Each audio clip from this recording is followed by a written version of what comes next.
Good afternoon, everyone. So let's just start today's topic. First, I'm going to talk about the remaining part of liver pathology or liver diseases. Then I'll enter into the cardiovascular system from today. Some important topics I've chosen and we're going to talk. And the remaining, renal system and central nervous system we'll do later on if time is there for us. Now, hemodynamic liver disease. What do we mean by this? If there is any problem regarding the blood flow inside the liver or venous drainage away from the liver, these related conditions are known as hemodynamic liver disease. Let's see here. Look at this picture. It's very easy for you to understand. This is the liver. Okay. This is porta hepatis. Porta hepatis has two important blood vessels. One is hepatic artery, another is portal vein. Hepatic artery and portal vein. And hepatic vein is not present in the porta hepatis. It is present on the supero-posterior aspect. Supero-posterior aspect. Now, if hepatic vein, okay, which drains the liver into inferior vena cava is obstructed, then there will be acute congestion of the liver. There is acute congestion of the liver, which gives rise to ascites, hepatomegaly, abdominal pain, elevated liver enzyme, and jaundice. Now, these are very easy for you to understand. Ascites is because of development of back pressure, which is known as increased hydrostatic pressure. So fluid will leak outside into the peritoneal cavity, that is called ascites. Hepatomegaly is because of congestion. Abdominal pain, because of hepatomegaly, there is stretching of the Gleason capsule, which leads to pain. Elevated transaminase like ALT and AST is because of congestion again, and jaundice because of the same reason. And the common disorder, okay, which causes obstruction in the outflow from vein are Budd-Chiari syndrome and veno-occlusive disease. Budd-Chiari syndrome and veno-occlusive disease. These are the example. Budd-Chiari syndrome is more important than veno-occlusive disease here. From the exam point of view, I'm talking about. Another one, inside the liver now, impaired intrahepatic blood flow. Now think about it. This hepatic artery as well as portal vein, okay, they will divide into many smaller branches and then subsequently into the capillaries. Okay. These capillaries are mainly called sinusoids here.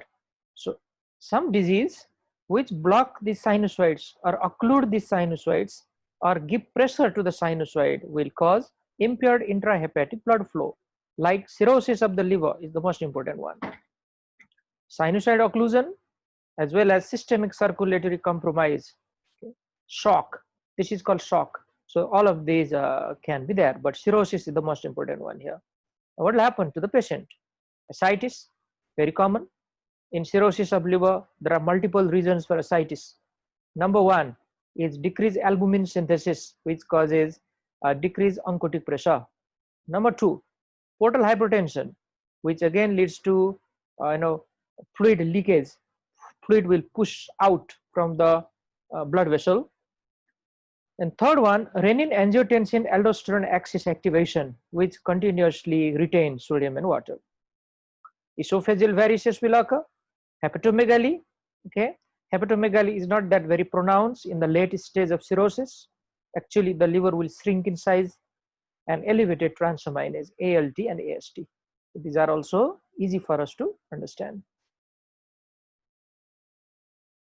Now the last one, when there is impaired blood flow inside the liver, like hepatic artery compromise, blockage of the hepatic artery by thrombus, for example, portal vein obstruction, okay, portal vein obstruction, one of the important type of portal hypertension known as prehepatic portal hypertension. There is portal vein obstruction and intra or extrahepatic thrombosis. These all result in impaired blood flow, and the person will have again similar type of clinical feature like esophageal varices, splenomegaly, and intestinal congestion. These all are mainly seen in portal vein obstruction. not in hepatic artery compromise. If this hepatic artery is blocked, then liver will suffer from ischemia. These are some of the important points which are called hemodynamic disorders of the liver. Let's move on. Let's talk about Budd-Chiari syndrome now. It is also known as hepatic vein thrombosis. So somehow there is thrombus formation inside the hepatic vein, and hepatic vein drains liver into the inferior vena cava. So if that hepatic vein is thrombosed or occluded, then we have a big problem in the liver. Now, what are those etiology? Polycythemia vera. This is myeloproliferative disorder, okay, which has large number of RBC. It is one of the example of myeloproliferative disorder. So RBC is excessive. The normal level or amount of the RBC is 3.5 to 5.5 million, okay, per cubic millimeter. But in this case, it may be about 8 million or even higher than that. Okay, we cannot say it's very high. So when polycythemia is there is large, chance of thrombus formation anywhere. Pregnancy is a thrombogenic state. There is chance of a thrombus formation in pregnancy also. That's why we always say a pregnant lady should not take rest all the time. She should mobilize herself to decrease the chance of thrombus formation. Oral contraceptive pill intake, it is one of the method of contraception. Okay, it has got estrogen hormone and that is thrombogenic. Paroxysmal nocturnal hemoglobinuria, PNH we say, it's a type of hemolytic anemia. It's a type of hemolytic anemia where RBCs are getting destroyed. Okay. Now, what happens here? Our complement system is attacking our own RBC because of some defect, and it also result in thrombus formation. The thrombus formation, how it results in thrombus formation, it is not completely understood. It is a mainly of disease of hemolysis, remember that, but it causes thrombus formation as well. And that thrombosis, if it occurs inside the hepatic vein, we can develop Budd-Chiari syndrome. Hepatocellular carcinoma, it is a malignancy of liver, and even after investigation, we don't know the cause. These are called idiopathic Budd-Chiari syndrome. Now, these are some of the causes. Now, what happened to the patient? Okay, already listed in the previous slide. There is acute congestion of the liver. This is the acute congestion. So within a short period of time, liver is massively enlarged or swollen, which results in abdominal pain, hepatomegaly, ascites. Okay, this ascites is mainly because of increased hydrostatic pressure now.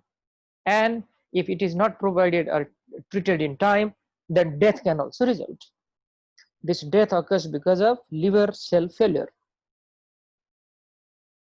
If we do microscopic examination from the liver, then there is centrilobular congestion and necrosis. So this is Budd-Chiari syndrome.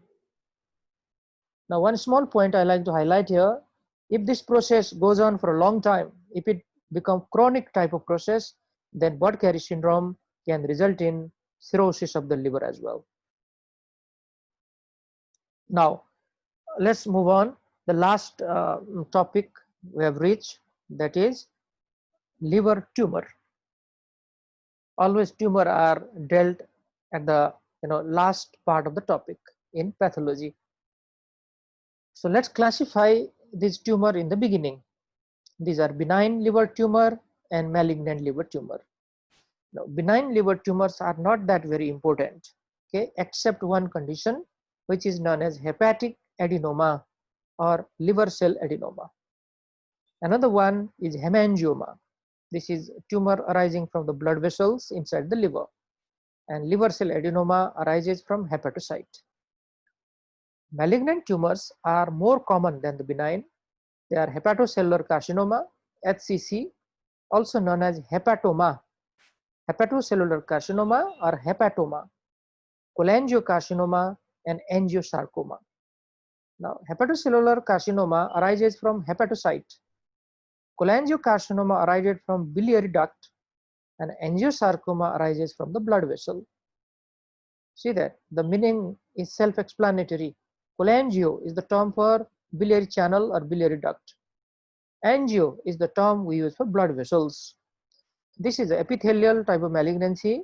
This is connective tissue type of malignancy. We call it mesenchymal malignancy. So we use the term sarcoma here. And if they arise from epithelium, we call it carcinoma. Another version or another type of malignant liver tumor are metastatic tumors to the liver. Actually, they are the most common among all. And the reason is there. Okay, reason is there because from our abdominal cavity, the most of the blood will be going to the liver through portal vein. So all the GI malignancy, okay, most of them, I mean, they go to liver as the metastasis. So metastatic tumor to the liver is very common. Now see here, the first of them is hepatic adenoma.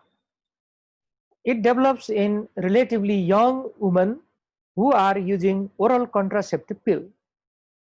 The estrogen in that oral contraceptive pill is responsible for the development of this liver adenoma. Now, it doesn't have much problem until and unless it ruptures there.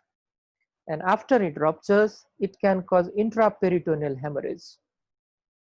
Okay, so this is the only serious problem regarding this tumor. Otherwise, it is a benign one. Regarding the microscopical exam, it resembles normal liver cell except for the lack of portal tract. These portal tracts are the hallmark of normal liver histology, but in this tumor, these portal tracts are absent. One very important point here, if we ask that lady to discontinue oral contraceptive pill, this tumor will become smaller and smaller, and they can disappear as well because they are totally dependent on the estrogen which the lady is taking. So this is one of the important point here. So in the early stage, before hemorrhage occur, we just advise this type of treatment. After hemorrhage has occurred, we need to go for surgery because we need to find out the source of hemorrhage inside the peritoneal cavity. Now let's move on to the important part of this liver tumor, that is hepatocellular carcinoma, HCC. This is the most common primary malignant tumor of the liver. Now, this type of questions are very commonly asked in your MCQ exam. Please remember each and every word here. Most common primary malignant tumor of the liver. It is not the most common malignant tumor of the liver. That is metastatic tumors. But metastatic tumor is not primary tumor of the liver. They are secondary. Okay. So if the question is, what is the most common primary malignant tumor of the liver? The answer is hepatocellular carcinoma. It is much more common in Asian countries, even in China, okay, Japan, most of the other Southeast Asian countries, it is very common. The common age group is middle to late decade of life. After the age of 50, it just starts there, and male to female ratio is 3 to 4 to 1. So much more common in male than in female. Regarding the etiology of hepatocellular carcinoma, some of the causes are cirrhosis of the liver, especially if it is caused by hepatitis B, hepatitis C, alcohol, and some other causes which you have already studied before, like hemochromatosis and alpha-1 antitrypsin deficiency. So they all can ultimately result in hepatocellular carcinoma. So see there, cirrhosis itself can kill the patient. After the diagnosis, if treatment is not provided in time, within few months, maybe 5 to 6 months, though we cannot pinpoint how long the patient survive, there is high chance of death. But even if they don't die from cirrhosis, they will die from hepatocellular carcinoma because it is the complication of cirrhosis. Another important, etiology is called aflatoxin. This aflatoxin is derived from Aspergillus fungus. So this is the name of the fungus. And if we take some old type of food, some stored food, okay, which has, for example, fungal growth there, and if somebody is taking that type of food for a longer time, then probably they can act like a hepatotoxin and can result in hepatocellular carcinoma over a long period of time. Regarding the clinical feature of hepatocellular carcinoma, there is hepatomegaly, no doubt about it. This is a big mass which is growing inside the liver. So it will cause enlargement of the liver. Right upper quadrant pain would be there. Right upper quadrant pain. Okay, the patient commonly complains that because of stretching of glycan capsule again, and weight loss, loss of appetite. These all are important features of malignancy. Hepatocellular carcinoma has a tendency for hematogenous spread and invasion of portal and hepatic vein quite early, quite early in its natural history. So now you can answer it in a very easy way. If it invade hepatic vein, it can easily go out of the liver, then go to the right side of the heart, and from there into the lung. So lung are commonly affected as a result of metastasis. And because of invasion of the portal vein, more than one area of the liver can also be involved. This is one of the cancer which has poor prognosis. See here, death occurs within 6 months of the diagnosis. Okay, but let me tell you one thing: you can never, tell like this to the patient party, because if it is wrong, if the patient doesn't die within 6 months or die earlier than 6 months, then they will be mad at you, and we cannot talk like this. Okay, it's just the important point you remember. You just say the prognosis is not that good, but nobody can guarantee when the patient is going to die. Regarding the tumor marker, a very important question from the exam point of view: these tumor cells, they are secreting alpha fetoprotein. Now this alpha fetoprotein is a fetal type of protein which was normal protein inside the fetal life, but after the birth, it should not be there. Okay, so if these tumor cells are producing that, that can be considered as a tumor marker. Now what are the importance of tumor marker here? Number one, it helps in the diagnosis. It helps in the diagnosis. Number two, it helps in the management also. How? Listen carefully. When we treat this particular cancer, that alpha fetoprotein level should decrease, and if we can show that, then we know this patient is improving after the treatment. And another point is also there: after a few months, we measure this alpha fetoprotein level again, and if it is again coming back, or if it is again getting higher in the blood, that means the malignancy has recurred. Okay, the malignancy has also come back, or it is growing somewhere in the body, or already the metastasis has occurred. So these are the many important points about tumor marker. In this case, it is alpha fetoprotein.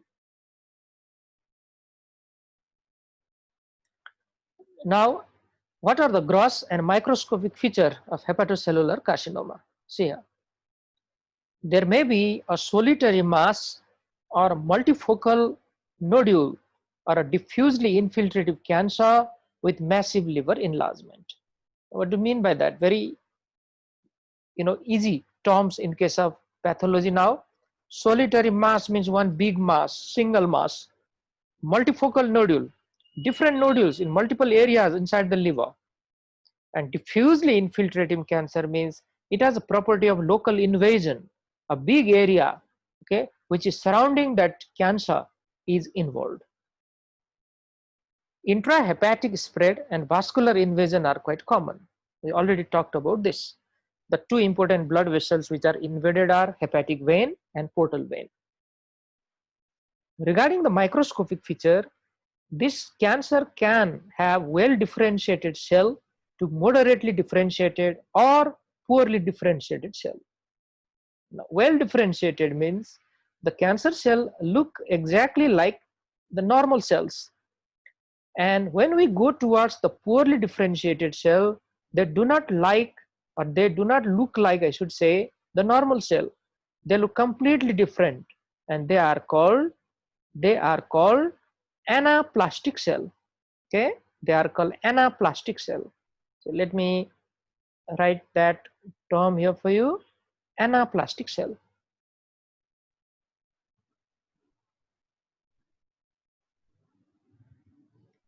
Anaplasia or anaplastic cell means poorly differentiated cell. Now sometimes the tumor cells form bile and biliary canaliculi. Okay, these are adenocarcinoma. These are gland forming tumor, so they can form this type of structure when we do histopathology.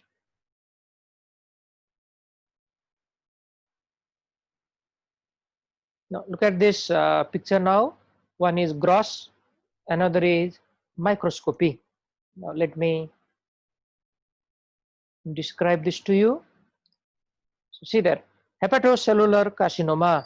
So this is the liver, okay, liver, and you please focus it here. This huge mass, this is the mass. This is a big mass of hepatocellular carcinoma. Now see that one small nodule is already formed, which is slightly away from the main tumor. This is the what I'm talking about. Okay, this is known as satellite tumor nodule. Satellite, just like a moon is a satellite of Earth, this small nodule is a satellite of this big nodule. Understand, like that. And this is the microscopic appearance. Look here. These are the gland forming tumor. See here, okay, these are tumor cells which almost looks like a gland, and there is a duct also at the center. It is also containing bile. This, okay, this area, this is called bile. It is written here, which contains bile. It is shown by the arrow. So these are gross and microscopic appearance of hepatocellular carcinoma. So another type of cancer which can occur inside the liver is cholangiocarcinoma. Cholangiocarcinoma. This is uncommon in comparison to hepatocellular carcinoma, and the risk factors are, there is one contrast agent, okay, which is called thorotrust. It is a thyroid contrast agent, means some disease of the thyroid gland. If you want to investigate, then probably this contrast material is given, and then we need to take the X-ray. But it is one of the, risk factor for the development of cholangiocarcinoma. So after they have found out this or suspected this, okay, it is no more used these days. Clonorchis sinensis is a liver fluke which lives inside the bile duct, and over a period of time it can cause cholangiocarcinoma.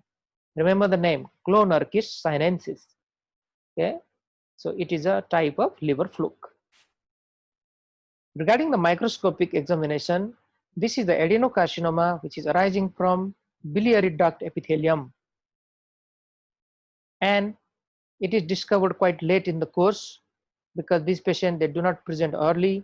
That's why it has very poor prognosis. A bit similar, average survival is near to 6 months, just like hepatocellular carcinoma. Just one important point here, the name of the tumor or cancer and Clonorchis sinensis. Okay, this is very commonly asked point in the exam. Now look at this pathological specimen. Okay, this is the specimen of the liver. Okay, and it is autopsied liver. Okay, autopsied liver, after the death of the patient, the liver is removed from there, and we are studying this. This is showing a massive neoplasm in the right hepatic lobe and innumerable metastases permeating the entire liver. So let's identify where are these structures. Now please follow this, okay, pointer here. See here, this is the border or boundary of the malignancy. See here, you can clearly see inside the liver, this whole area, cholangiocarcinoma. And these are the metastatic nodules, these dot-like structures. Now one small point students should ask to themselves, look at the color of this liver. The color looks slightly, okay, is slightly greenish and yellowish, I can say. More of yellowish, a small amount of greenish tinge is also there. This is because of obstruction of bile flow. Cholangiocarcinoma can obstruct biliary flow, and this is the typical color. This is the microscopic appearance. Okay, see here, these are the gland forming tumor cells. That's why we call it adenocarcinoma.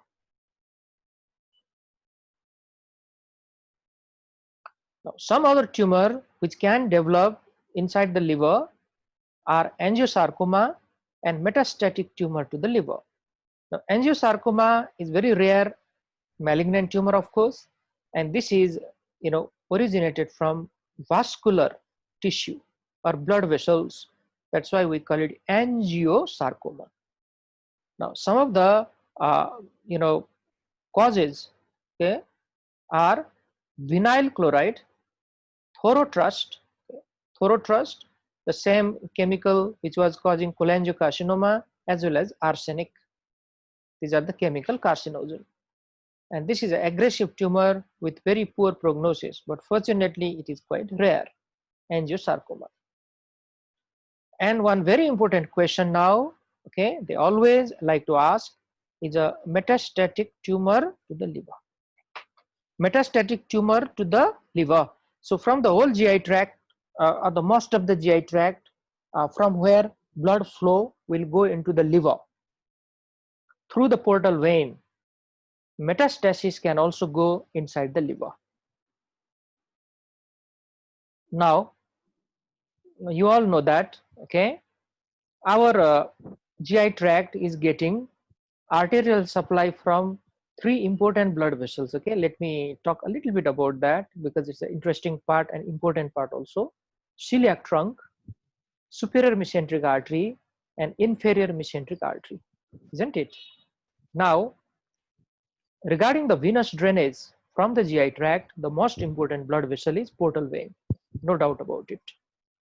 Portal vein is formed by the combination of splenic vein and superior mesenteric vein, and inferior mesenteric vein also drain into the splenic vein. So ultimately the blood, most of the blood is going to the portal vein. Now let's come back to the topic here. If we have malignancy in colon, okay, rectum or colon, if we have got malignancy in any areas like appendix, okay, or small intestine, in the stomach, even in pancreas, all of these will go ultimately to the liver. That's why liver is a very common organ for metastatic tumor. And these metastatic tumor are multiple in number, and they are well circumscribed mass. Usually multiple cells are going there into the liver, and they grow into a bigger tumor on their own. So usually the multiple masses are present inside the liver.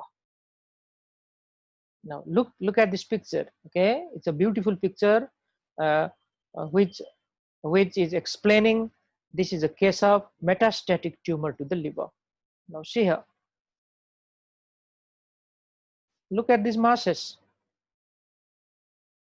multiple. Okay, they are multiple. Now one important point here is we have to find where is the primary.